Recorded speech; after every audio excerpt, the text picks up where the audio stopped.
Hello, nhớ trong tuần sẽ đàn á. Để lúc nó của giờ là một kia để lu app để nhớ online để nhớ trong sở tông nó giờ. Để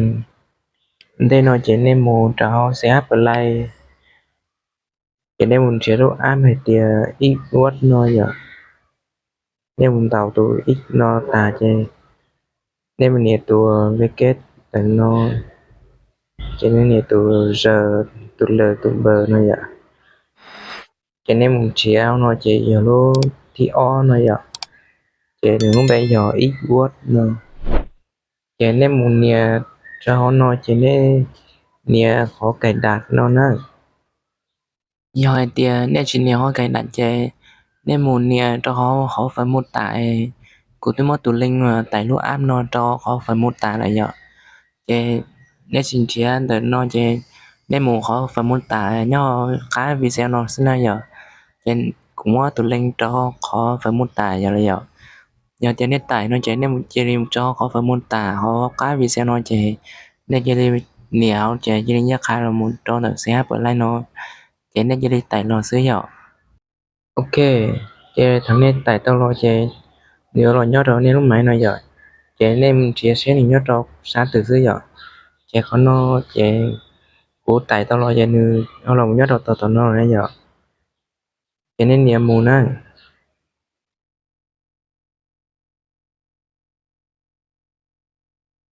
Chế nên niệm có left ít word nó giờ nó chế nên niệm phèn bố là giờ nên niệm Google là của tao giờ ta chỉ là của chế của niệm Google chứ chế niệm Google chứ niệm phèn bố chế được ý rồi ý dạng cầu chứ giờ chế niệm của một niệm Google nó chế nên muốn cho nên tổ gần máy đâu giờ chế của cho tổ gần máy nó trong thế giờเขาnói nên niệm tao nó chế nên niệmเขาý rằng nó thế giờเขาnói nên chỉ tao cho quyền cho lúc ad nó chỉ nên muốn cho họ quyền cho lúc ad nó giờ chỉ nên tiếp tạo được nó chỉ chỉ chơi đó chỉ nói giờ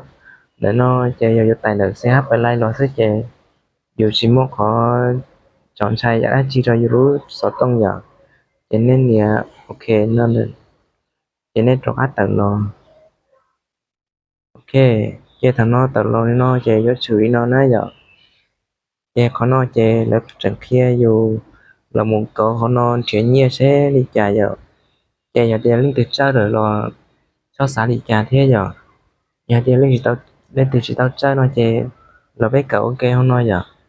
họ nó chế giờ ấy lúc ad chuyện nhiều online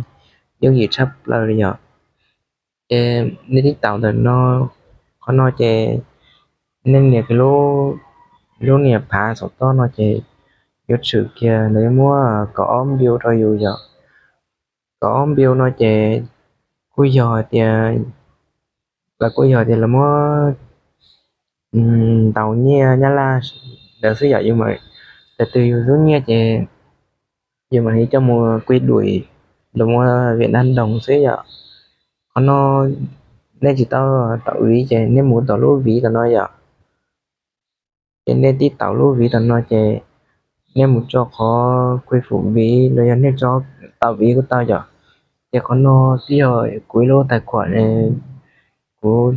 chính nhập án rồi này giờ chế sẽ nó với một quy phục ví đó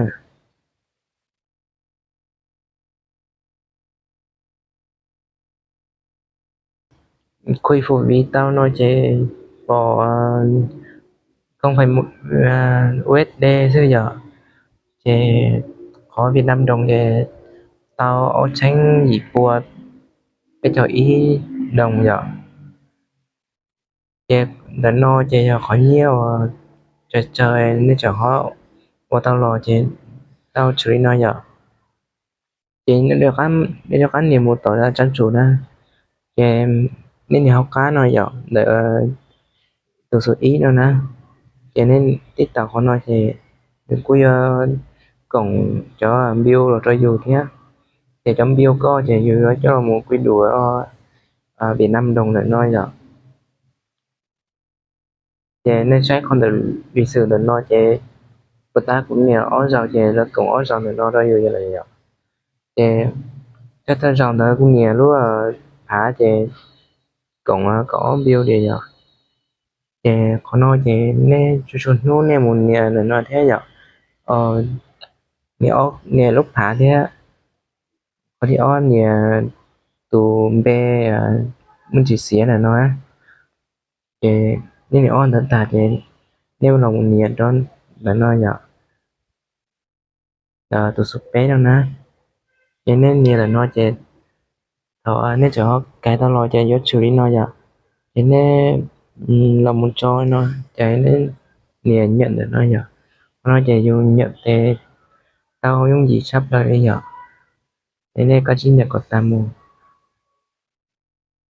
cho nên rất có từ cho tao nhận cho nên nhận có tam mù giờ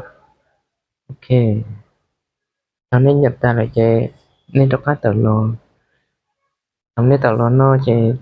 nên lòng một chế cho họ nó sẽ nên nhờ có cho thứ chế nên một cái lò xin nó giờ chế vì chưa tiền nên chỉ sát cái lò nên một cho họ cá nó chế nên chỉ tao cái của tao giờ điều trên nhà họ chơi nó rất chế nếu như chỉ tao cái luôn dùng của tao nữa thì của tao hay chơi giờ cho nên nhà play nó chế nếu kỹ là mới nói giờ nếu kỹ là muốn chơi nó chế nhớ bắt đầu chơi thế giờ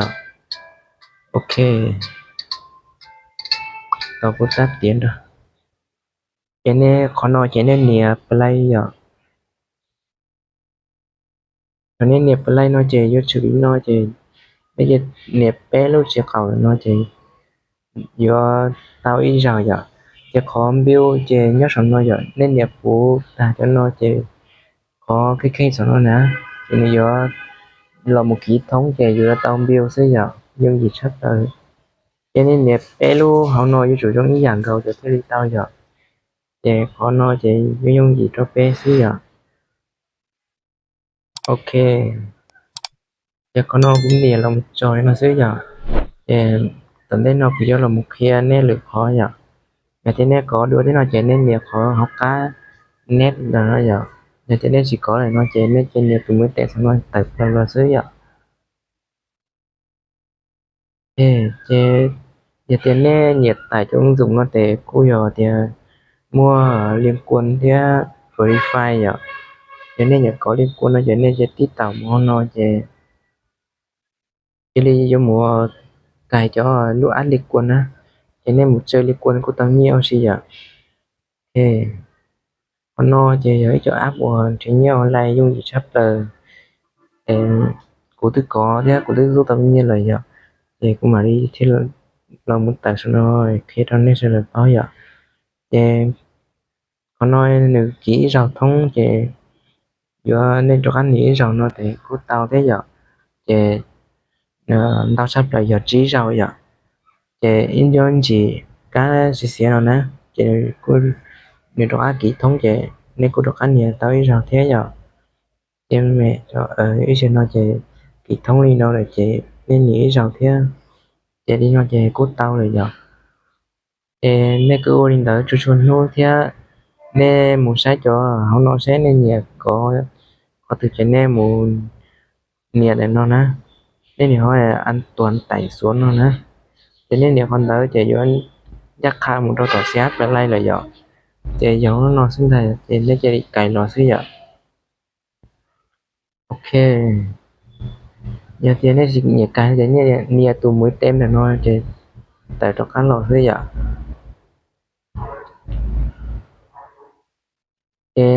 khó nên sai hết nửa dùng gì trong nè thế của tao bill tao nè chắc chắn là bill tao vậy bill tao thì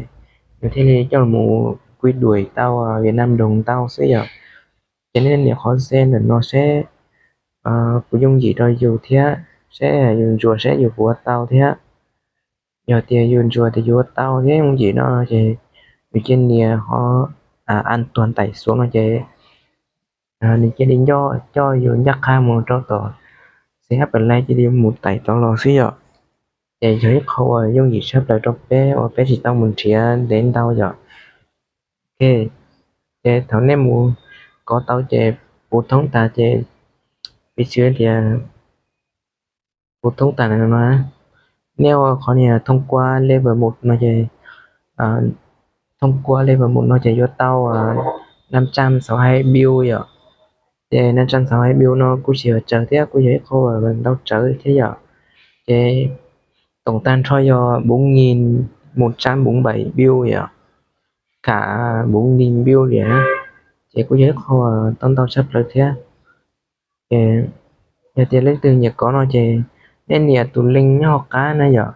giờ của tụ linh cũng muốn cho khó phần một tả video nữa giờ nên nhà họ chế nhắc ham là một tài nó ăn nó sẽ giờ thì giờ chỉ nhớ nhớ cho nên chỉ cho học xếp lại giờ ok ok nếu trong chỗ này sẽ đợi giờ giờ thì